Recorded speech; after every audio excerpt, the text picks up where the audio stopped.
이진우의 손에 잡히는 경제.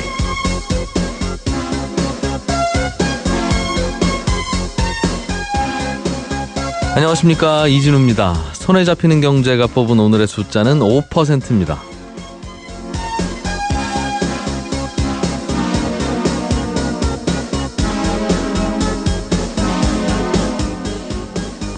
오늘이 서리가 내린다는 절기 상강입니다.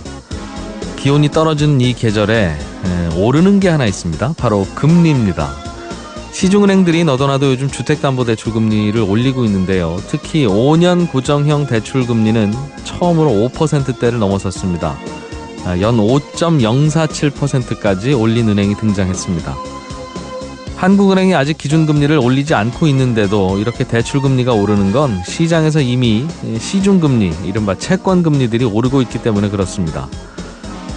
오늘 오전에 정부와 여당이 내일 발표될 가계부채 종합대책과 관련해서 당정 협의를 가졌습니다. 다주택자에 대한 대출 규제 강화를 비롯해서 영세 자영업자와 저신용, 저소득자들에 대한 대책도 함께 논의했다고 합니다. 구체적인 내용은 내일 나오겠습니다만은 이렇게 금리가 오르고 돈줄을 죄는 상황에서는 빚이 많을수록 당연히 부담이 커집니다. 구멍이 난 독에는 물을 아무리 부어도 물이 금방 새버리잖아요. 금리 상승기에는 이 구멍 같은 게 바로 부채와 이자인데요. 일단 내일 가계부채 종합대책에 어떤 내용이 담기는지 주목해 봐야겠습니다.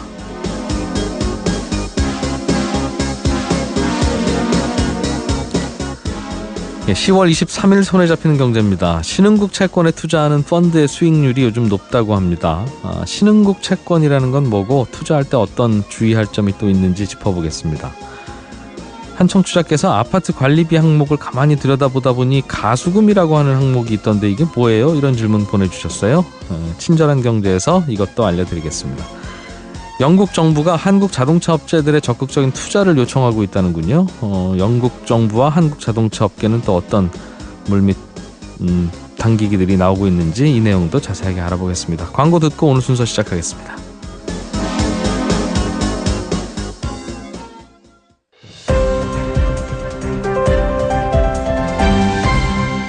이진우의 손에 잡히는 경제. 경제 뉴스들 따라잡아 보겠습니다. 한국경제TV 김치영 기자 나오셨습니다. 어서 오십시오. 네, 안녕하세요. 오프닝에서도 잠깐 말씀드렸는데 요즘 주택담보대출을 받으러 가서 저는 5년 동안 고정금리 내겠습니다 하면 연 5%입니다. 이렇게 얘기하는 은행들이 이제 생겼다고요? 오늘부터 생길 것 같습니다. 이제 은행들이 앞으로 금리를 어떻게 하겠다라고 이제 얘기들을 하는데요. 시중은행들 중에 KB 하나은행 같은 경우가 지금 말씀하신 주택담보대출 금리 5년 고정으로 하게 되면 3.7에서 4.9 정도였거든요. 그동안 며칠 전까지만 해도 오늘부터 지금 3.8에서 한 5.04 정도를 받는다라고 고시를 했습니다. 조금 올라가서 5를 넘어섰구나라고 하는 거는 뭐 그건 그럴 수 있는데 이게 그럼 1년 전이나 한 1년 반쯤 전에는 얼마였던 겁니까? 같은 조건의 금리가? 작년 6월 말 기준으로 같은 은행 그 상품의 가이드 금리를 보면은요. 2.6에서 한 3.8% 정도가 됐었거든요. 같은 상품이. 그러니까 그렇게 본다라고 하면 하한선 같은 경우에는 1.09% 정도가 올랐고요. 상한선은 1.2%가 올랐으니까 사실 그 안에 기준금리는 계속 동결이었거든요. 한 1년 반 사이에 1%포인트 정도가 고정금리가 올랐네요. 예. 더군다나 주택담보대출 금리니까 주택담보 같은 경우에는 금액도 좀 크지 않습니까? 1%포인트라고 하면 사실 부담스러운 상황이 될 수도 있는 것이죠. 이게 시중금리가 자꾸 올라가다 보니 앞으로 5년 동안 고정된 금리를 내시자면 저희는 이자 많이 받아야 됩니다. 한 5년 후에는 금리 지금보다 올라가 있을 것 같아요. 저희 은행이 보기에.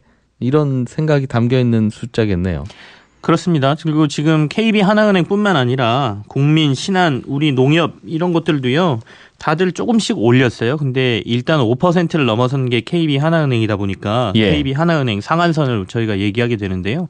조만간 아마 지난주에 제가 금통위에서 다음 달 정도에 기준금리 인상의 가능성을 굉장히 강하게 시사했다라고 말씀을 드렸는데 기준금리마저 오르게 된다라고 하면 다들 주택담보대출 금리가 5% 이상 쪽으로 갈 가능성이 위쪽들 같은 경우에는 상당히 많다라고 봐야 되고요.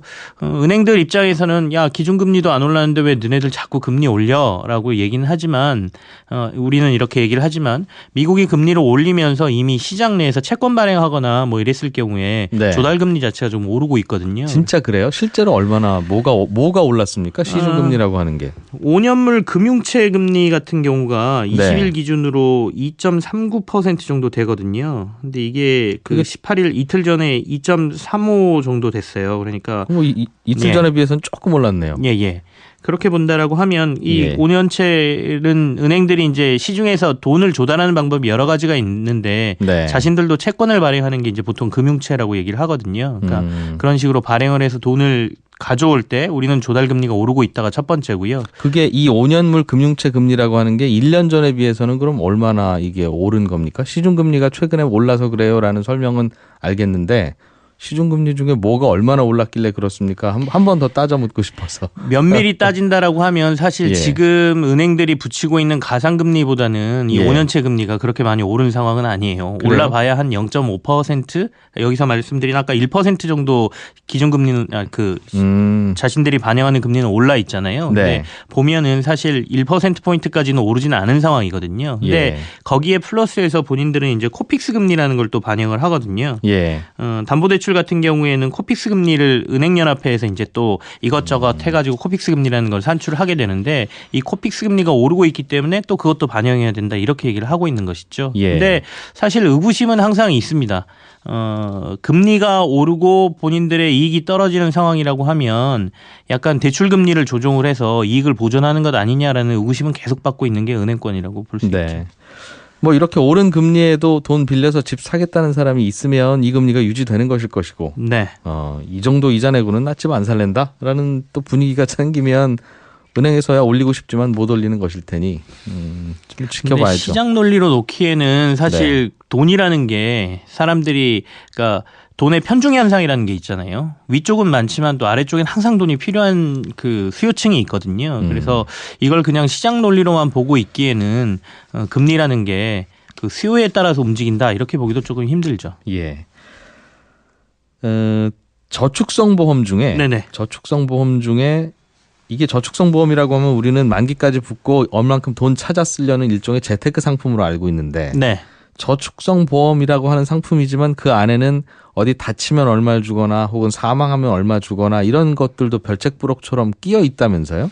그걸 이제 특약이라고 저희가 얘기를 하는데요. 예. 보통 보통 이제 저축성 보험이라 그러면 연금성 상품 뭐 이런 것들을 대부분 생각하시기 때문에 나중에 내가 만기가 되면 이걸 찾아서 몇 퍼센트 이자를 받아서 원금을 받거나 아니면 네. 다달이 나눠 받는다라는 게 첫 번째겠죠.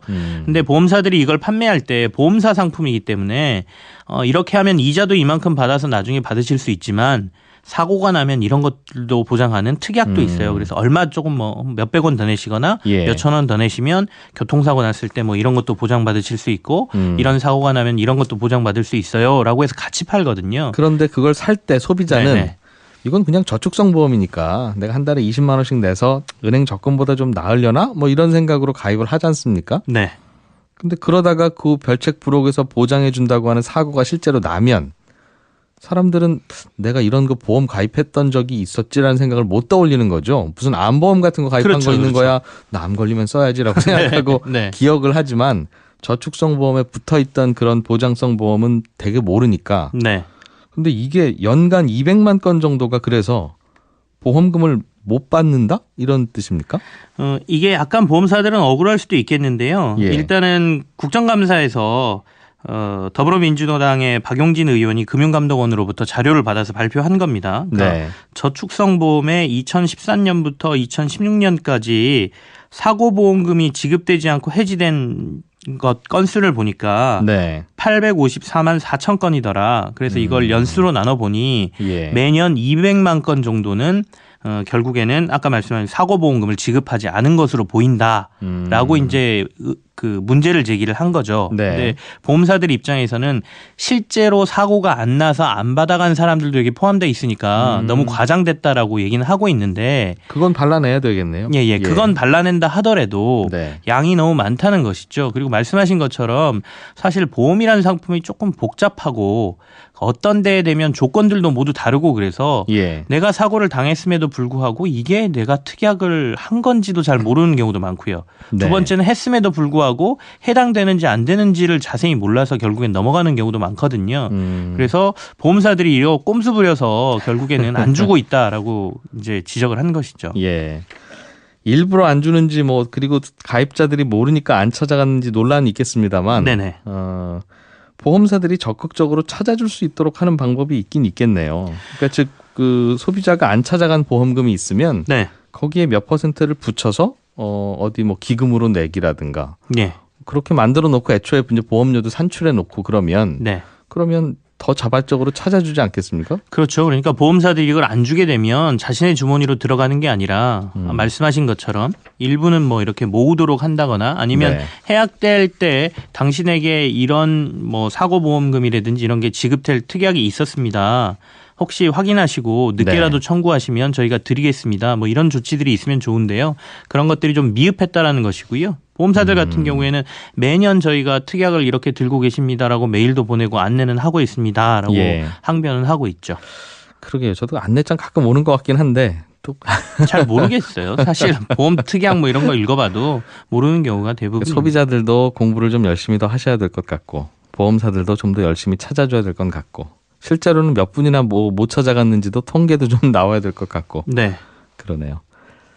이동통신 회사들이 보편요금제라고 하는 거 도입하는 걸 반대한다고 또 주장하고 나섰는데 보편요금제라는 게 뭡니까? 일단 이거부터 좀 알고 넘어가야 되겠네요. 정부가 이제 통신비 절감 대책을 이번 정부가 들어오면서 내놓은 것인데요. 그 안에 보면 기본료 폐지라는 게 있었고요. 그다음에 얼마 전에 있었던 약정 할인율 확대라는 게 있었고요.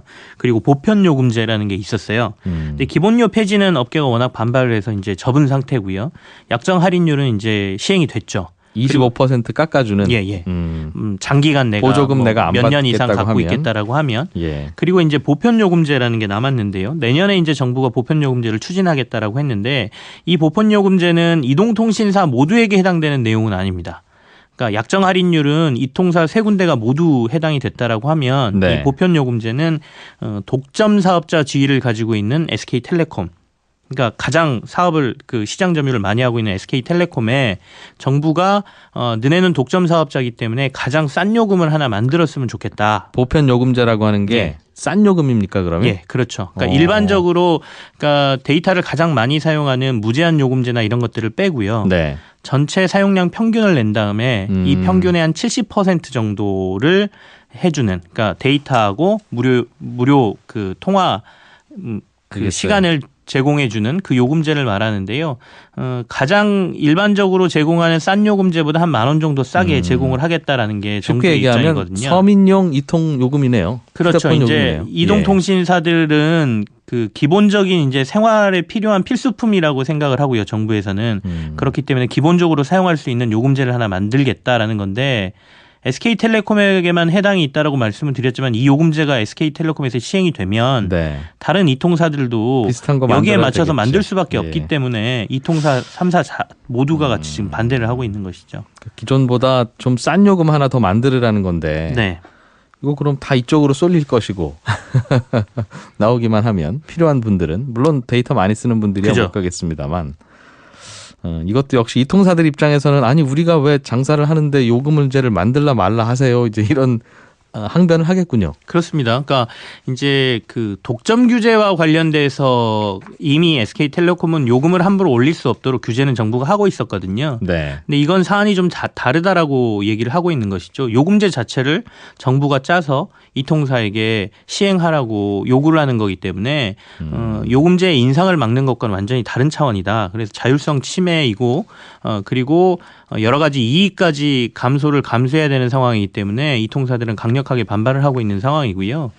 정부 입장에서는 앞서도 말씀드린 것처럼 이제 이동통신사들이 그간 벌어들인 수익으로 보면 그리고 이미 80% 이상이 이동통신을 사용하고 있다라고 하면 네. 기본적인 서비스의 차원이기 때문에 아까 말씀드린 아주 사용량이 많은 사람들은 요금제를 알아서 찾아가더라도 기본적으로 이용할 수 있는 저렴한 요금제는 있어야 된다라고 보고 있습니다. 휴대폰 없이는 못 사는 상황이니까 네. 매일매일 또 뭐 일이라도 나가려면 특히 휴대폰 잘 터지고 요금도 저렴해야 유지하지 않겠습니까? 이해는 맞습니다. 되는데 그런 부분을 뭐 정부가 복지로 다 할 수 없으니 독점, 과점 사업자들에게 하라는 것까지도 이해는 돼요.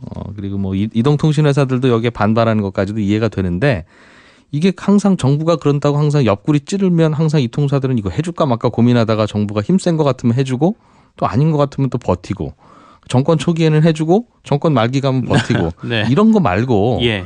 뭔가 정부가 필요하다고 해서 절차를 밟으면 이건 해줘야 되겠다 말아야 되겠다 뭔가 법적 절차와 합리적인 과정을 통해서 할 수는 없는 거예요. 그러니까 국민들은 이게 될지 안 될지 항상 흥미진진하게 바라봐야 되는. 사실은 이제 사업자라는 건 이익을 항상 추구할 수밖에 없기 때문에 어느 정도 견제의 수단은 있어야 되거든요. 근데 이 견제의 칼이 너무 강하냐 아니면 그냥 무른 칼을 휘두르냐의 차이 때문에 정권 초기와 하반기에 이제 여러 가지 정책적인 차이가 나타나는 것 같고요. 예. 두 번째 문제는 저도 그건 있는 것 같습니다.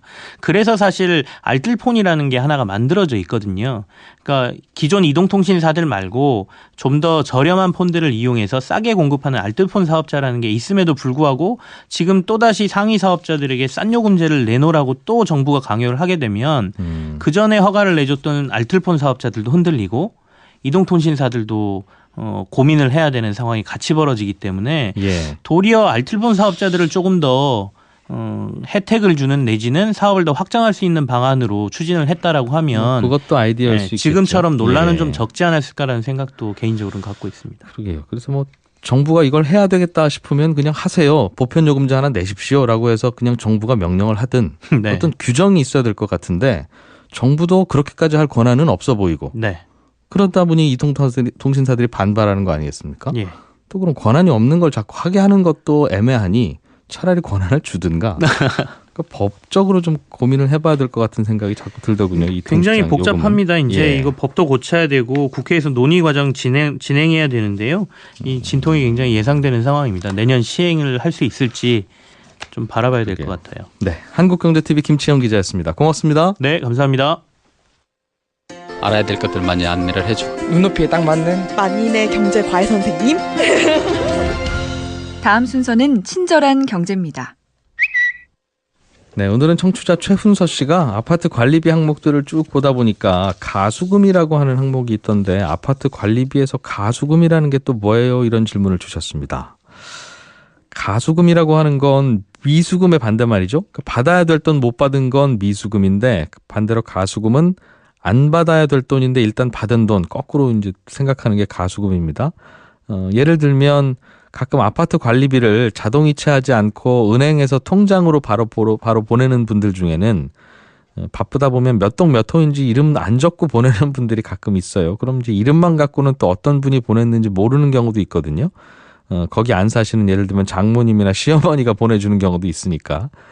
이런 경우처럼 아파트를 관리하다 보면 어쩌다 주인 모를 돈이 생기기도 하는데 그럴 때 관리사무소에서 아이고 반갑다 이러면서 써버릴 수는 없으니까 가수금이라는 항목으로 쌓아놓습니다. 그래서 개인들에게 부과되는 관리비 고지서에는 가수금이라고 하는 항목으로 빠져나갈 일은 거의 없고 아파트 전체 관리비 장부에는 그런 항목이 있습니다. 그러다가 그 돈 이동 403호에서 보낸 관리비예요. 이제 이런 게 확인이 되면 그 가수금에서 꺼내서 관리비 항목으로 보내는 그런 건데 가끔은요 관리비 고지서에 가수금이라고 하는 항목으로 내 돈이 빠져나가는 경우도 가끔 있습니다. 언제 그러냐면 예를 들면 이사 오고 갈 때 먼저 살던 분이 내셔야 될 관리비를 채 안 내고 갔을 경우에 가끔 뒷분에게 그냥 부과하는 경우가 있습니다. 그러니까 이런 게 나오면 관리소에 가서 자초지종을 꼭 들어보셔야 되겠습니다. 청취자 중에 박은경 씨가 2층이라서 엘리베이터 탈 일이 없는데 엘리베이터 비용이 매달 몇천 원씩 청구돼요. 이거 계속 내야 됩니까? 이런 질문도 주셨는데요. 2층에는 엘리베이터 그럼 안 멈추도록 기계적으로 만들고 우리는 엘리베이터 전기요금 안 내겠습니다라고 하는 걸 아파트 자치회에 건의를 한번 해보시죠. 즉 2층에 사는 분의 엘리베이터 전기요금을 받으라 말라가 다 법에 나와 있는 건 아니고요. 이건 주민들이 알아서 정할 일입니다. 그러니까 어떤 아파트는 2층 사는 분까지는 엘리베이터 전기요금을 안 부과하는 아파트도 있고 또 다 부과하는 아파트도 있고요. 그렇습니다. 친절한 경제였습니다. 손에 잡히는 경제.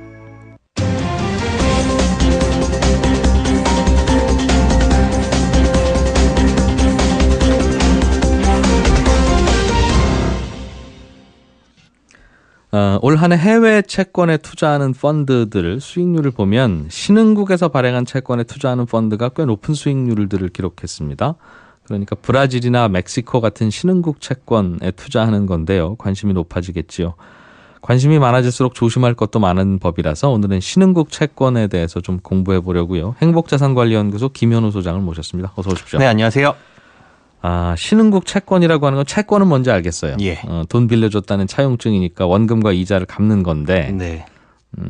신흥국 채권이라고 하는 건 신흥국 국가 자체가 즉 멕시코 채권이면 멕시코 정부, 브라질 채권이면 브라질 정부가 발행한 겁니까? 그렇죠. 뭐 멕시코, 브라질, 인도, 러시아 뭐 신흥국으로 분류된 국가들은 많은데 예. 이런 국가에서 발행한 채권들을 신흥국 채권 또 여기에 뭐 투자하는 상품들을 신흥국 채권 펀드나 뭐 이렇게 부르고 있습니다. 그럼 멕시코 정부가 채권 발행할 때 예. 저한테 휴대폰으로 저 이진우 씨죠? 저희가 이제 다음 주에 채권 발행하려고 합니다. 이렇게 알려주면 발행하는구나 그럼 사가입할 수 있는데 네. 그런 전화를 줄리 만무하지 않겠습니까? 그렇죠. 뭐 어떻게 하면 알 수 있죠? 입찰 공고를 띄우기는 합니다. 근데 이렇게 개별적으로 문자 메시지 주는 건 아니고요. 우리나라에서 채권을 발행할 테니까 여기 입찰하세요라고 하면 은행이나 증권사 아니면은 그 뭐 외국인 투자자들이 입찰을 합니다. 해가지고 그 채권을 사는 방식이고 개인이 투자하는 건 그렇게 증권사에서 떼온 물량을 증권사 가서 그러니까 도매하고 소매 이해하시면 돼요. 도매로 크게 떼오면은 네. 우리 개인 투자자는 그걸 가가지고 증권사에 가서 구매를 하거나 떼어다 파는군요. 그렇죠. 대신 그렇게 직접 투자를 채권을 직접 살려면 개인이 살려면 최소한 한 1,000만 원 이상은 들어가니까 뭐 펀드라든지 이런 간접 투자 상품을 이용하는 경우도 덜어 있고요. 그러니까 그렇게 떼어와서 펀드 매니저가 그걸 사게 만들어서 펀드를 굴릴 수도 있고 예. 개인적으로 직접 사게 팔 수도 있고 그렇죠. 증권사에서 주로 네, 증권사에서 주로 구매할 수 있습니다. 이게 수익률이 얼마나 높아요? 앞서 말씀하신 이 신흥국 채권 펀드 같은 경우에는 올해 연초 수익률을 보니까 연초 수익률 한 7%대입니다. 가장 높은 수익률을 거둔 펀드는 11%가 넘어가는데 이게 무슨 의미냐면 1월 2일 날 1,000만 원을 만약에 그 펀드를 매수를 했다라고 네. 한다면 지금 수익률을 조회해 보니까 110만 원의 수익이 붙어서 총 잔액이 지금 1,110만 원이다라고 볼 수 있는 건데 괜찮네요. 그렇죠. 예. 근데 직전 1년 동안을 보니까 그러니까 작년 10월에 투자한 걸 지금 보니까 수익률은 한 4에서 5% 정도. 이것도 낮지는 않죠. 잠깐만요. 1월부터 10월까지는 7% 수익률인데 그렇죠. 작년 10월부터 지금 올해 10월까지는 5% 정도 된다면 네. 이게 굉장히 이익률이 왔다 갔다 하는 왔다 갔다 합니다. 3년에서 한 5년 정도를 보니까 오히려 수익률이 마이너스 난 펀드들도 많고요. 왜 그런가 들여다봤더니 예. 우리가 보통 지금 언급해드린 멕시코나 브라질 같은 경우는 요즘에 많이 떠오르고 있거든요. 예. 브라질은 꾸준하게 떠오르긴 했었는데 이 신흥국 채권 펀드 같은 경우에는 멕시코나 브라질 이렇게 핫한 것만 들어가 있는 게 아니라 뭐 러시아라든지 여러 가지 국가나 채권들이 섞여 있다 보니까 네. 수익률이 오히려 마이너스 기록하는 것들도 많이 있더라고요. 이거는 투자를 한번 해보면 어떤 건지는 알겠는데 예. 일단 그 채권을 증권사를 통해서 샀다고 쳐요. 예. 그럼 증권사 내 계좌에 멕시코 채권 100만 원어치 이렇게 딱 들어와 있겠죠. 네, 그렇죠. 그러면 은행에 100만 원 정기예금 해놓은 것처럼 똑같이 이자가 매달 그 통장으로 들어와요? 네. 정기예금 같은 경우에는 만기에 이제 이자가 지급이 그렇죠. 되는데 한꺼번에 돈 찾을 그렇죠. 때. 그런데 예. 이 채권 같은 경우에는 중간중간 이자가 들어온다라고 보시면 됩니다. 그래서 예를 들어서 5% 이자를 주는 채권을 샀다. 근데 이 채권이 1월하고 7월에 이자를 지급해 주는 방식이다라고 한다면 네. 1,000만 원을 매수해 놨을 때 5%인 50만 원을 1월에 25만 원, 7월에 25만 원 이렇게 나눠 가지고 1년에 2번 주게 됩니다. 이자를 1년에 2번쯤 준다? 그렇죠. 알겠어요. 그런데 이 이자가 문제는 매번 변동을 합니다. 왜 그러냐면 이자를 얼마 주겠습니다. 이 퍼센트는 그대로인데 네.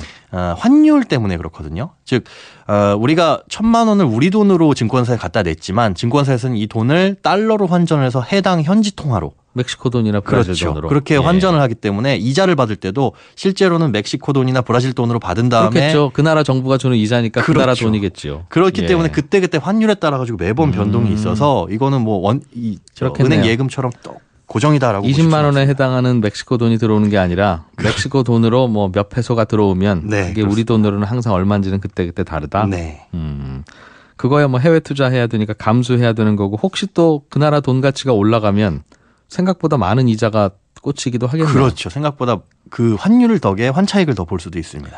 또 그거는 참 예상하기 어렵겠습니다. 우리가 정기예금에 1,000만 원을 넣어서 가입하면 네. 이자가 1년 후에는 20만 원쯤 붙겠구나. 네네. 이건 그 은행이 망하지 않는 한 거의 확실한 건데 네. 이거는 얼마나 돈이 더 들어올지 덜 들어올지도 모르는 것이고 원금마저도 고민이 되겠네요. 그렇죠. 그러니까 그 1,000만 원을 넣어놨을 때 이자가 줄어드는 것뿐만이 아니라 나중에 예. 가서 환율이 떨어지게 되면 받게 되는 원금도 뭐 심지어는 반토막이 난 사례들도 있었으니까요. 과거에 브라질 채권 같은 경우에 그랬거든요. 1헤아라가 한 700원 가까이 오른 적이 있었습니다. 그런데 네. 많이 떨어졌을 때는 200원대 후반까지도 떨어졌어요. 이게 무슨 뜻이냐면 예를 들어 1헤알이 한 600원 정도 할 때 1,000만 원을 넣어놨다. 브라질 그래서 돈 가치가 높을 때. 그렇죠. 예. 그때 한 1년에 100만 원씩 이자를 받고 있다가 이게 300원으로 반토막 났다라고 한다면 이자도 한 50만 원밖에 안 들어오는 거고 만기 때 가서 받는 돈은 내가 1,000만 원을 넣었지만 500만 원밖에 못 받는다는 거. 그래서 이런 변동성은 항상 머릿속에 염두에 두고 이자의 문제가 아니라 그 나라 돈 가치가 얼마나 올라주느냐, 최소한 본전을 유지해 주느냐가 관건이네요. 그렇죠. 그 나라 돈 가치가 떨어지면 큰일이네. 네. 예. 예상한다라기보다 이런 일이 발생을 했을 때 내가 얼만큼 이걸 감당할 수 있느냐를 먼저 판단을 하시고 투자를 결정하시는 게 현명하죠. 그렇겠네요. 이건 참 주의하라고 말씀은 드리는데 네. 또 뭐 특별히 어떻게 그냥 알고는 계셔야지 특별히 더 주의할 방법까지 없어서 네. 보통 환해지라고 하는 게 있잖아요. 그래서 그렇죠. 외국의 환변동에 대해서는 난 몰라. 예. 그러니까 환해지까지 일단 해주셔. 그러면 달러화 가치가 오르든 브라질 돈 가치가 내리든 예. 난 그건 모르겠고 그리고 나서 거기서 나오는 이자만 그냥 난 꼬박꼬박 받고 싶습니다. 이렇게 할 수는 없어요. 직접 투자인 채권인 경우에는 불가능하고요. 예. 펀드인 경우에는 환해지를 하는 상품들도 있는데 이게 네. 전부 다 해지를 하진 않습니다. 이게 아까 말씀드린 대로 원화를 달러로 바꿔서 달러를 현지 통화로 바꾸다 보니까 예. 이 중간중간 두 번의 과정을 전부 다 환해지하게 되면 비용이 엄청나게 발생을 해서 수익률이 굉장히 떨어져요. 그래서 일반적으로 펀드들을 보면 그 두 개 과정 중에 한 개 과정만 원화를 달러로 바꾸는 과정만 환해지를 해놓고 그 외의 과정은 오픈을 해놓는 경우가 있습니다. 그래서 완벽하게 안전하지는 않다. 이렇게 하기야 생각하시면 완벽하게 안전하게 환해지도 되면서 이자가 연 10%되면 다들 이거 하죠. 누가 시중은행에 예금하겠습니까? 그렇죠. 그만큼 예. 위험이 높으니까 수익률이 높게 기대할 수 뭐, 있는 거죠. 알겠어요. 어떤 위험이 있는지는 알겠고. 예. 이거는 그럼 증권사에 가서 사면 된다고 하는데 네. 수수료가 추가로 붙습니까? 우리가 은행 가서 정기예금 1,000만 원 할래요? 그러면 추가로 돈 내란 얘기 안 하잖아요. 네, 그렇죠. 얘는 수수료가 붙습니다. 우리가 주식을 매매할 때도 수수료가 붙듯이 해외 네. 채권 같은 경우는 통상 남은 만기에 따라서 달라지는데 아무리 높아봐야 한 0.5% 연. 예, 그러니까 한 5년 정도 만기가 남은 채권을 매수한다 그러면 0.5% 곱하기 5년 하면 2.5%가 되는 거죠. 내가 산 채권 금액만큼 매년 그 돈의 0.5를 증권사가 떼어간다? 아닙니다. 살 때 2.5%를 아예? 예. 그래서 10년 뭐 만기가 이렇게 길게 남으면 좀 더 떼이는 거고 네, 만기가 짧게 남으면 덜 떼이는 거고 이렇게 생각하시면 됩니다. 알겠습니다. 그러면 혹시 이거를 5년 만기짜리를 샀어요. 예. 샀다가 갑자기 브라질 돈이 올랐어. 그럼 기분이 좋아서 팔 수도 있고 그렇죠. 갑자기 브라질 돈 가치가 떨어져요. 네. 불안해서 팔 수도 있고. 그렇죠. 중간에 깨도 됩니까? 중간에 팔 수도 있는데요. 누가 산다는 사람이 나타나 줘야 됩니다. 그런데 이게 우리나라 주식처럼 매매가 활발하진 않기 때문에 네. 보통 그 해당 증권사에서 다시 되사가는 경우가 있거든요. 네. 근데 일반적으로 거래되는 가격보다는 좀 헐값에 사갑니다. 그게 보통 보니까 요즘 한 2% 정도는 싸게 내놔야 사가더라. 원금에서? 네, 원금에 한 2% 정도는 손해 본다. 이렇게 보시면은 그래요? 넉넉할 것 같습니다. 만기까지 갖고 갈 거면 몰라도 그렇죠. 그런 것도 있겠군요. 이게 혹시 돈을 떼이는 경우, 아예 떼이는 경우는 그 나라 정부가 망하는 거 말고는 없습니까? 그렇죠. 그 나라 정부가 디폴트 선언을 했다. 옛날에 2001년 아르헨티나처럼 이런 네. 경우에는 못 받게 될 수도 있는데 이거는 뭐 예금이나 이런 부분이 아니니까 안전장치는 전혀 없다라고 생각을 하시고 예. 투자를 결정을 하셔야 됩니다. 그래서 어떤 외국계 펀드는 예. 특정 국가 채권을 샀다가 그 나라가 우리 디폴트 선언합니다라고 했더니 예. 그런 게 어딨어 이 친구들아 하면서 그 나라 군함을 압류한다든가 네. 그 나라 섬을 가져간다든가 그렇죠. 뭐 그런 일도 하더군요. 중간에 그런 펀드들이 해주는 일이 그런 일들인데 우리가 예. 국채를 직접 매입을 하게 되면 그 경우에는 개인적으로 어떻게 뭐 압류를 건다거나 이런 방법은 전혀 없으니까. 기다렸다 그냥 주는 돈 받고. 그렇죠. 만약에 뭐 만기까지 못 주겠습니다. 나중에 드리겠습니다 하면 그때까지 기다려야 되는 거고요. 예. 설마 나라가 망할까 싶긴 한데 가끔 그런 일이 벌어지니까요. 있으니까요. 그것도 예. 잠재적인 위험입니다. 그렇군요. 오늘은 신흥국 채권에 대해서 공부해 봤는데요. 그런 원리로 수익률이 생기기도 하고 그런 걸 조심해야 되기도 하고 잘 배웠습니다. 고맙습니다. 네, 고맙습니다. 행복자산관리연구소 김현우 소장이었습니다.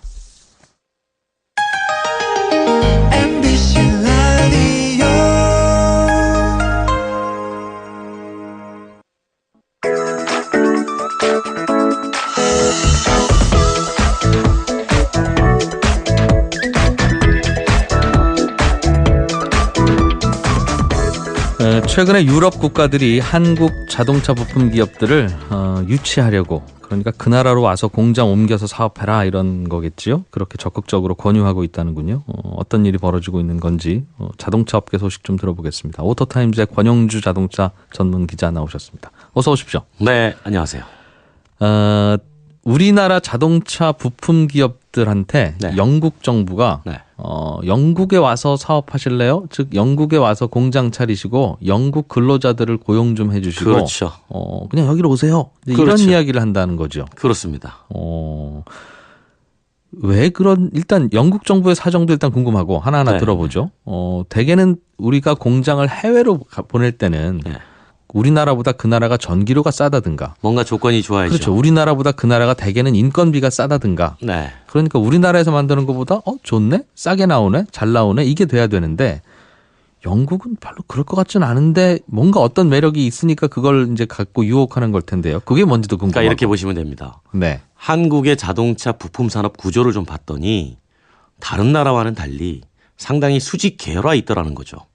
그러니까 국내에 쉽게 보면 네. 현대기아차의 납품 의존도가 너무 커서 이런 회사들이 감히 해외로 나갈 생각을 잘 못하더라라고 한다는 겁니다. 예. 그런데 이제 앞으로 자동차 시장이 친환경 쪽으로 많이 바뀔 테니 영국 자체가 정부 산하의 자동차 위원회를 만들었습니다. 예. 그 위원회를 만들고 영국에서 앞으로 자동차 부품을 개발하시거나 또는 와서 공장을 짓거나 연구 개발을 하거나 또는 실제로 생산까지 한다면 네. 인력, 자금, 기술 지원, 그다음에 현지에 있는 영국에 있는 자동차 회사 공장의 납품까지 다 일사천리로 연결을 해주겠습니다라고 하는 겁니다. 영국의 자동차 회사 공장이 뭐가 있어요? 닛산의 공장도 있고요. 예. 그다음에 제규어 랜드로버 공장도 영국에 있죠. 그러니까 영국이 우리가 생각하면 지금 영국이 소유한 자동차 회사가 뭐가 있어? 다 팔렸죠. 다 팔리고 없잖아요. 예. 그래서 영국 사람들은 소유에 대해서 그렇게 집착하지 않습니다. 그러니까 무슨 얘기냐면 그건 자본이 소유한 곳이지 생산 공장이 영국에 있고 네. 영국 사람들이 일을 하며 영국 사람들이 자동차를 만들어서 그 차가 팔려서 세금을 낸다면 우린 그걸로 만족합니다. 이런 뜻입니다. 그래서 영국이 지금 200만 대 정도 연간 내수를 생산하는데 네. 200만 대에서 앞으로 점차 늘려갈 테이니 이쪽에 유럽 시장에 관심 있는 사람들은 특히 한국의 자동차 부품 기업들에게 유럽에 그중에서도 영국에 와서 장사를 하세요라고 하는 해봐라. 겁니다. 그러면 뭐 제규어라든가 닛산이라든가 이런 회사에 납품할 기회가 생길지 모르지 않느냐. 다 연결을 해주겠다 이런 얘기고요. 그러면 말씀하신 대로 영국이 그럼 인근의 다른 나라에 비해서 좀 좋은 조건이냐라고 네. 봤더니 영국 정부가 제시하는 조건은 인건비도 프랑스와 독일에 비해서 싸고 네. 그다음에 친환경 기술 개발 지원 여건은 영국이 더 우수하다.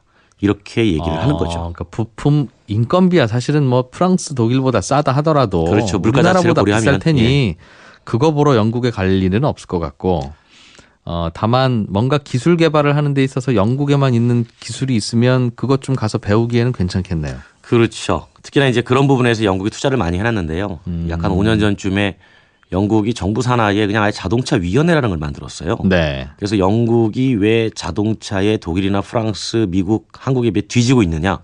이제 우리도 다시 일으킬 수 있다라고 하는 건데 그 전제 조건은 뭐였냐면 바로 저탄소 자동차였습니다.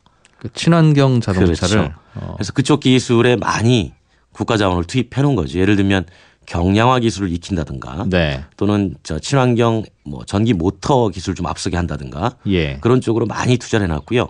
그런 쪽으로 스타트업을 많이 발굴해서 상당히 많이 육성을 해놨습니다. 그럼 기술 개발은 그렇게 하고 네. 그럼 영국에 와서 자동차 제조를 한다든가 조립을 하는 그런 업체한테 그 기술을 팔거나 주거나. 그렇죠. 무상으로 쓰게 해주거나 주거나 그리고 생산을 하면 현지에 있는 공장의 납품 연결까지 그렇게 했을 때 만약에 이제 한국에 있는 자동차 부품 회사가 네. 이제 우리도 좀 해외 쪽으로 눈을 돌려보자라고 하면 자본이 가지 않겠습니까? 예. 그럼 공장 만들면 현지 인력을 쓰고 현지 기술을 통해서 현지에 납품을 하게 되니 영국 자체는 사실은 자본 투자를 유치하는 거죠. 네, 그런 개념입니다.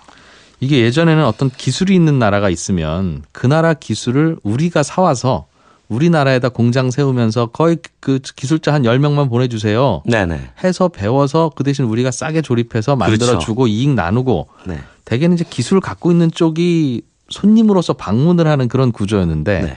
이 구조 거꾸로 바뀌는 거네요. 네, 바뀌고 있습니다. 이게 사실은 자동차가 대표적인데 자동차가 지금 경쟁하는 게 네. 공장이 어디 있느냐를 가지고 경쟁을 합니다. 물론 회사 간의 제품 판매 경쟁도 하지만 실제로 우리가 생산 고용 이런 쪽에서 보면 네. 공장이 어디 있느냐가 훨씬 더 중요해지고 있다는 거죠. 소비자 입장에서 아니면 산업적 입장에서요. 그렇겠죠. 그래야 자기 네. 나라 근로자 고용해야 되니까 그렇죠. 정부 입장에서는 공장이 우리나라에 있어주면 그렇죠. 좋죠. 예. 그런 측면에서 영국이 이제 한국을 좀 주목을 했던 거고요. 그 한국에서의 그 국내 생산량이 네. 점차 늘고 있지 않고 해외 쪽으로 자꾸 생산이 증가하니까 그중에서 영국을 좀 주목해달라 이렇게 얘기를 하는 겁니다. 우리나라 부품 업체들은 고민이 좀 되겠습니다. 사실은 현대 기아차의 의존도가 너무 심하다는 건 그만큼 비싸게 팔기도 어렵다는 뜻이고 네. 당신들이 여기 아니면 납품할 데 없는데 무슨 비싸게 달라는 거냐라고 하면 그 논리가 먹히지 않겠습니까? 그러니까 제가 자동차 부품회사 분들을 많이 만나는데요. 그분들이 한결같이 하는 얘기가 현대기아차가 기침을 하면 네. 우리는 골병이 든다. 이렇게 얘기를 한다는 이유는 뭐냐면 의존도 자체가 워낙 높기 때문에 그런 현상이 나오거든요. 그래서 그분들에게 항상 저도 드리는 말씀이 네. 좀 해외를 좀 눈을 돌려보세요.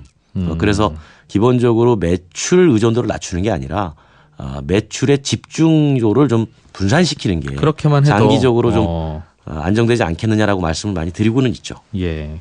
또 그렇게 해야 현대기아차에서 보기에는 저 친구들은 우리 아니라도 납품할 곳이 있으니 네. 지금 500원에 납품하던 거 300원에 하라고 하면 아마 말 안 들을 것 같아. 그렇죠. 그러니까 납품 400원 경쟁력이 선에서 생기려면 400원만 요청해야 되겠구나 이런 생각을 스스로 하겠지요. 그렇죠. 그런 부분이 이제 상당히 좀 더 중요해지게 되는 거고요. 그러니까 영국이 볼 때는 한국의 그런 부품 산업 구조가 네. 자기들이 한국의 부품 기업을 유치하기 위해서 아주 좋은 조건이 됐다고 판단을 해서 이런 여러 가지 혜택들을 제공하면서 유치에 노력을 하는 겁니다. 기술만 조금 서로 주고받고 하면 한국 부품 업체들이 괜찮을 거라고 영국에서도 본 모양입니다.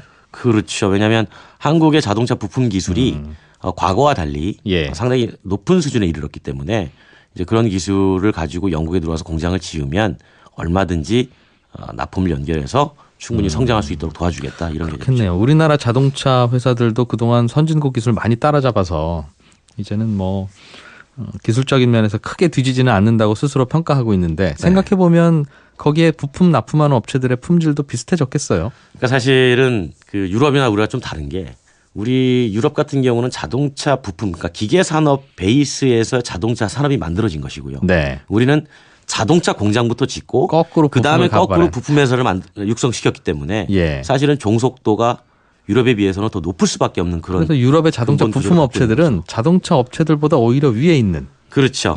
회사 규모가 더 크기도 하고 가격 결정권을 부품 회사가 가지고 있는 경우도 꽤 많이 예. 있습니다. 우리 회사가 부품 만들어서 이 A 자동차, B 자동차, C 자동차 그렇죠. 다 사가 우리한테 우리가 갑이야 이런 부품 업체들이 꽤 있는데 그러니까 이제 우리도 점차 부품이 그런 쪽으로 확대가 돼야 네. 사실 미래 생존력이 담보가 될 수 있다는 거죠. 결국은 그럼 우리나라에 있는 부품 공장이 영국으로 가면 우리 국가적인 입장에서는 좋은 일은 아니겠습니다. 그렇죠. 왜냐하면 충분히 늘어날 수 있는 물량을 한국에서 만들어서 영국으로 보내면 될 텐데 한국에서 만들지 않고 영국 현지 가서 만들면 아무래도 현지의 고용이 늘어나니까 이제 그런 측면이 있죠. 그러니까 사실 뭐 저보다 더 잘하실 거잖아요. 국가별로 공장을 유치하려고 네. 산업단지 만들고 어마어마한 유치 활동들을 펼고 있다는 거를 워낙 잘 알고 계시니까 이것도 그런 큰 틀에서 연장선이다 이렇게 보시면 될 것 같습니다. 그 실제로는 자동차 회사가 어떤 나라의 자본이 가장 최대 주주냐 이게 중요한 게 아니라 네. 공장이 어디 있느냐 이게 중요하다. 그렇죠. 예를 들면 뭐 한국 GM만 해도 지금 한국에 있잖아요. 네. 그런데 그게 우리 건지 GM 건지 미국에 있는 현대차 엘라바마 공장이 그게 미국 건지 우리 건지 사실 냉정하게 돌이켜 보면 애매해요. 자본이 그 나라의 소속이지 네. 공장이 현지에 있으면 그 나라 것이랑 마찬가지라고 봐야죠. 그게 항상 비유하는 게 그래서 우리나라 축구 선수가 해외 나가서 열심히 싸워서 돈 많이 벌면 네. 우리는 기분은 좋은데 네. 그 돈이 한 푼이라도 우리나라에 들어오는가라고 생각해 보면 또 개인이 조금 뭐 가지고 들어올 수 있겠지만 세금 예. 현지에 내니까요. 네, 오늘은 여기까지 듣죠. 오토타임즈 권영주 기자였습니다. 고맙습니다. 감사합니다. 네, 손에 잡히는 경제는 여기까지고요. 내일 오전 11시 10분에 또 오겠습니다. 이진우였습니다. 고맙습니다.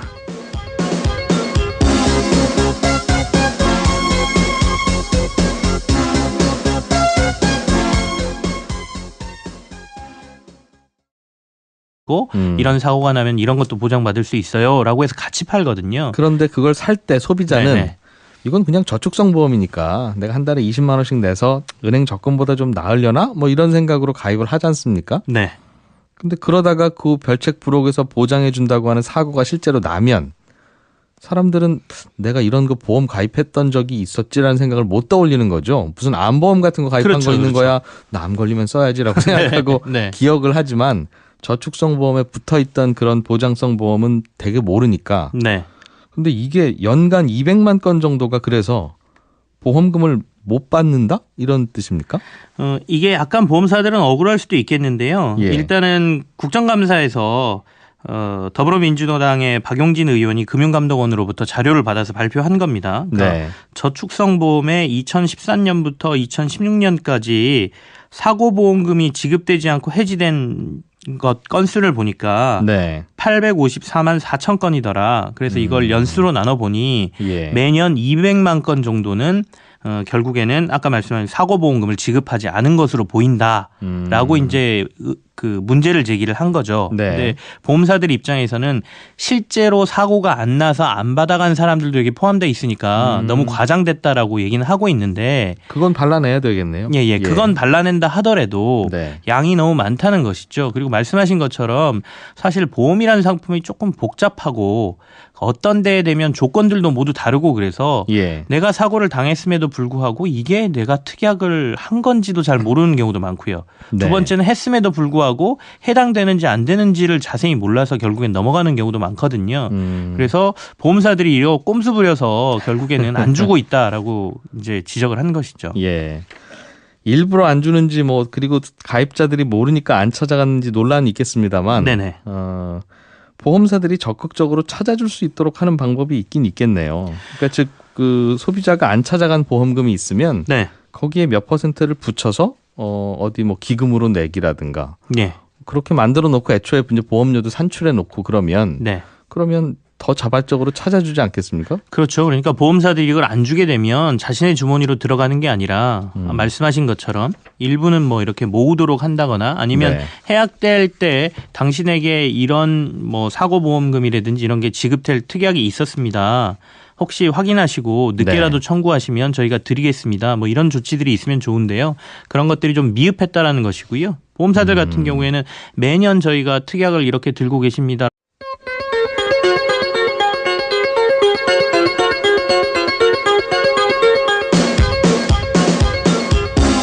이진우의 손에 잡히는 경제.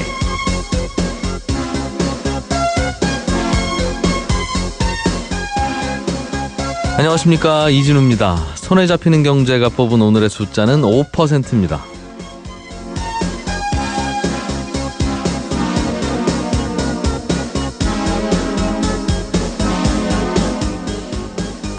오늘이 서리가 내린다는 절기 상강입니다.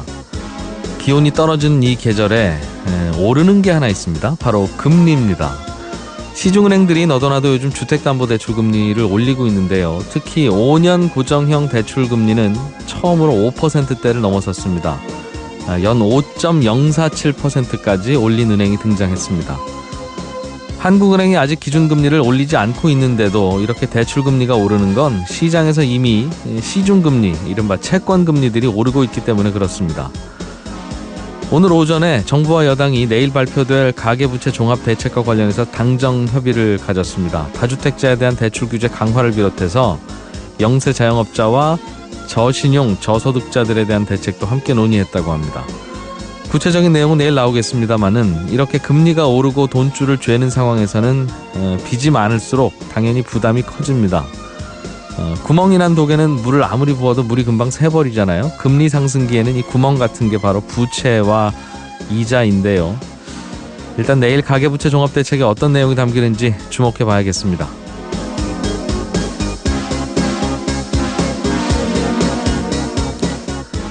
10월 23일 손에 잡히는 경제입니다. 신흥국 채권에 투자하는 펀드의 수익률이 요즘 높다고 합니다. 신흥국 채권이라는 건 뭐고 투자할 때 어떤 주의할 점이 또 있는지 짚어보겠습니다. 한 청취자께서 아파트 관리비 항목을 가만히 들여다보다 보니 가수금이라고 하는 항목이 있던데 이게 뭐예요? 이런 질문 보내주셨어요. 친절한 경제에서 이것도 알려드리겠습니다. 영국 정부가 한국 자동차 업체들의 적극적인 투자를 요청하고 있다는군요. 영국 정부와 한국 자동차 업계는 또 어떤 물밑 당기기들이 나오고 있는지 이 내용도 자세하게 알아보겠습니다. 광고 듣고 오늘 순서 시작하겠습니다.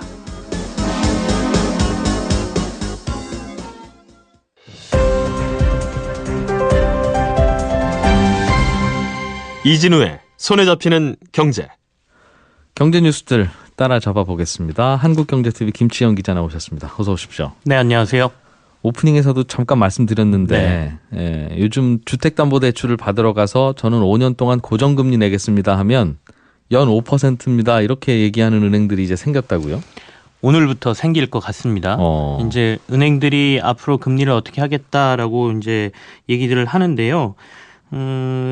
시중은행들 중에 KB 하나은행 같은 경우가 지금 말씀하신 주택담보대출 금리 5년 고정으로 하게 되면 3.7에서 4.9 정도였거든요. 그동안 며칠 전까지만 해도 예. 오늘부터 지금 3.8에서 한 5.04 정도를 받는다라고 고시를 했습니다. 조금 올라가서 5를 넘어섰구나라고 하는 거는 뭐 그건 그럴 수 있는데 네.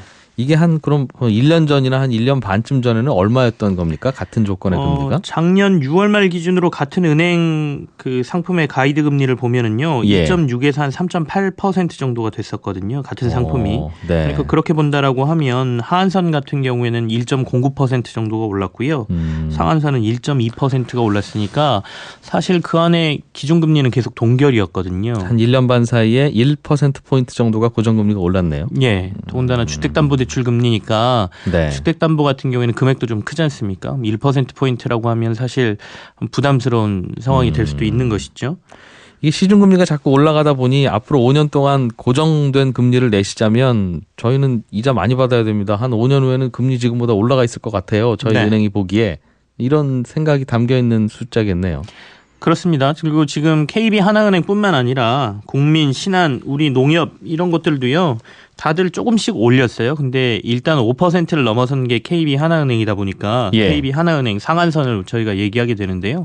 조만간 아마 지난주에 제가 금통위에서 다음 달 정도의 기준금리 인상의 가능성을 굉장히 강하게 시사했다라고 말씀을 드렸는데 기준금리마저 오르게 된다라고 하면 다들 주택담보대출 금리가 5% 이상 쪽으로 갈 가능성이 위쪽들 같은 경우에는 상당히 많다라고 봐야 되고요. 은행들 입장에서는 야 기준금리도 안 올랐는데 왜 너네들 자꾸 금리 올려라고 얘기는 하지만 우리는 이렇게 얘기를 하지만 미국이 금리를 올리면서 이미 시장 내에서 채권 발행하거나 뭐 이랬을 경우에 조달금리 자체가 좀 오르고 있거든요. 진짜 그래요? 실제로 얼마나 뭐가 올랐습니까? 시중금리라고 하는 게. 5년물 금융채 금리 같은 경우가 20일 기준으로 2.39% 정도 되거든요. 근데 이게 그 18일 이틀 전에 2.35 정도 됐어요. 그러니까 뭐 이틀 전에 비해서는 조금 올랐네요. 예. 그렇게 본다라고 하면 이 5년채는 은행들이 이제 시중에서 돈을 조달하는 방법이 여러 가지가 있는데 자신들도 채권을 발행하는 게 이제 보통 금융채라고 얘기를 하거든요. 그러니까 그런 식으로 발행을 해서 돈을 가져올 때 우리는 조달금리가 오르고 있다가 첫 번째고요. 그게 이 5년물 금융채 금리라고 하는 게 1년 전에 비해서는 그럼 얼마나 이게 오른 겁니까? 시중금리가 최근에 올라서 그래요라는 설명은 알겠는데 시중금리 중에 뭐가 얼마나 올랐길래 그렇습니까? 한 번 더 따져 묻고 싶어서. 면밀히 따진다라고 하면 사실 지금 은행들이 붙이고 있는 가상금리보다는 이 5년채 금리가 그렇게 많이 오른 상황은 아니에요. 그래요? 올라봐야 한 0.5%? 여기서 말씀드린 아까 1% 정도 기준금리는 자신들이 반영하는 금리는 올라 있잖아요. 근데 보면은 사실 1%포인트까지는 오르지는 않은 상황이거든요. 근데 거기에 플러스해서 본인들은 이제 코픽스 금리라는 걸 또 반영을 하거든요. 담보대출 같은 경우에는 코픽스 금리를 은행연합회에서 이제 또 이것저것 해가지고 코픽스 금리라는 걸 산출을 하게 되는데 이 코픽스 금리가 오르고 있기 때문에 또 그것도 반영해야 된다 이렇게 얘기를 하고 있는 것이죠. 근데 사실 의구심은 항상 있습니다. 금리가 오르고 본인들의 이익이 떨어지는 상황이라고 하면 약간 대출 금리를 조정을 해서 이익을 보존하는 것 아니냐라는 의구심은 계속 받고 있는 게 은행권이라고 볼 수 있죠. 뭐 이렇게 오른 금리에도 돈 빌려서 집 사겠다는 사람이 있으면 이 금리가 유지되는 것일 것이고 이 정도 이자 내고는 나 집 안 살랜다라는 또 분위기가 생기면 은행에서야 올리고 싶지만 못 올리는 것일 테니 좀 지켜봐야죠. 시장 논리로 놓기에는 사실 돈이라는 게 사람들이 그러니까 돈의 편중 현상이라는 게 있잖아요. 위쪽은 많지만 또 아래쪽엔 항상 돈이 필요한 그 수요층이 있거든요. 그래서 이걸 그냥 시장 논리로만 보고 있기에는 금리라는 게 그 수요에 따라서 움직인다 이렇게 보기도 조금 힘들죠. 예. 저축성 보험 중에 네네. 이게 저축성 보험이라고 하면 우리는 만기까지 붙고 얼만큼 돈 찾아 쓰려는 일종의 재테크 상품으로 알고 있는데 네.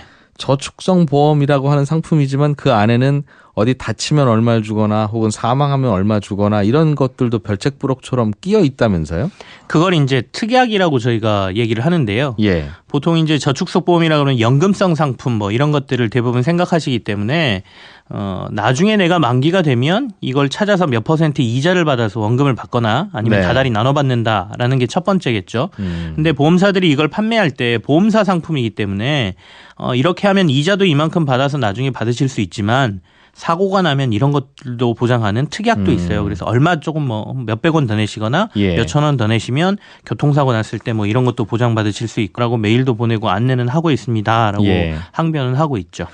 그러게요. 저도 안내장 가끔 오는 것 같긴 한데 또 잘 모르겠어요. 사실 보험 특약 뭐 이런 거 읽어봐도 모르는 경우가 대부분. 소비자들도 공부를 좀 열심히 더 하셔야 될 것 같고 보험사들도 좀 더 열심히 찾아줘야 될 것 같고 실제로는 몇 분이나 못 찾아갔는지도 통계도 좀 나와야 될 것 같고 네. 그러네요. 이동통신 회사들이 보편요금제라고 하는 거 도입하는 걸 반대한다고 또 주장하고 나섰는데 보편요금제라는 게 뭡니까? 일단 이거부터 좀 알고 넘어가야 되겠네요. 정부가 이제 통신비 절감 대책을 이번 정부가 들어오면서 내놓은 것인데요. 그 안에 보면 기본료 폐지라는 게 있었고요. 그다음에 얼마 전에 있었던 약정 할인율 확대라는 게 있었고요. 그리고 보편요금제라는 게 있었어요. 근데 기본료 폐지는 업계가 워낙 반발을 해서 이제 접은 상태고요. 약정 할인율은 이제 시행이 됐죠. 25% 깎아주는 예. 장기간 내가 보조금 내가 안 몇 년 이상 받겠다고 갖고 하면. 있겠다라고 하면 예. 그리고 이제 보편요금제라는 게 남았는데요. 내년에 이제 정부가 보편요금제를 추진하겠다라고 했는데 이 보편요금제는 이동통신사 모두에게 해당되는 내용은 아닙니다. 그러니까 약정 할인율은 이통사 세 군데가 모두 해당이 됐다라고 하면 네. 이 보편요금제는 독점 사업자 지위를 가지고 있는 SK텔레콤 그러니까 가장 사업을 그 시장 점유를 많이 하고 있는 SK텔레콤에 정부가 너네는 독점 사업자이기 때문에 가장 싼 요금을 하나 만들었으면 좋겠다. 보편요금제라고 하는 게 싼 요금입니까 그러면? 예, 그렇죠. 그러니까 일반적으로 그러니까 데이터를 가장 많이 사용하는 무제한 요금제나 이런 것들을 빼고요. 네. 전체 사용량 평균을 낸 다음에 이 평균의 한 70% 정도를 해주는 그러니까 데이터하고 무료 그 통화 그 시간을 제공해주는 그 요금제를 말하는데요. 가장 일반적으로 제공하는 싼 요금제보다 한 10,000원 정도 싸게 제공을 하겠다라는 게 정부의 쉽게 얘기하면 입장이거든요. 서민용 이통 요금이네요. 그렇죠. 휴대폰 이제 요금이네요. 이동통신사들은 그 기본적인 이제 생활에 필요한 필수품이라고 생각을 하고요. 정부에서는 그렇기 때문에 기본적으로 사용할 수 있는 요금제를 하나 만들겠다라는 건데. SK텔레콤에게만 해당이 있다라고 말씀을 드렸지만 이 요금제가 SK텔레콤에서 시행이 되면 네. 다른 이통사들도 비슷한 거 여기에 만들어야 맞춰서 되겠지. 만들 수밖에 예. 없기 때문에 이통사 3사 모두가 같이 지금 반대를 하고 있는 것이죠. 기존보다 좀 싼 요금 하나 더 만들으라는 건데 네. 이거 그럼 다 이쪽으로 쏠릴 것이고 나오기만 하면 필요한 분들은 물론 데이터 많이 쓰는 분들이야 그죠. 못 가겠습니다만 이것도 역시 이통사들 입장에서는 아니 우리가 왜 장사를 하는데 요금제를 만들라 말라 하세요 이제 이런 항변을 하겠군요. 그렇습니다. 그러니까 이제 그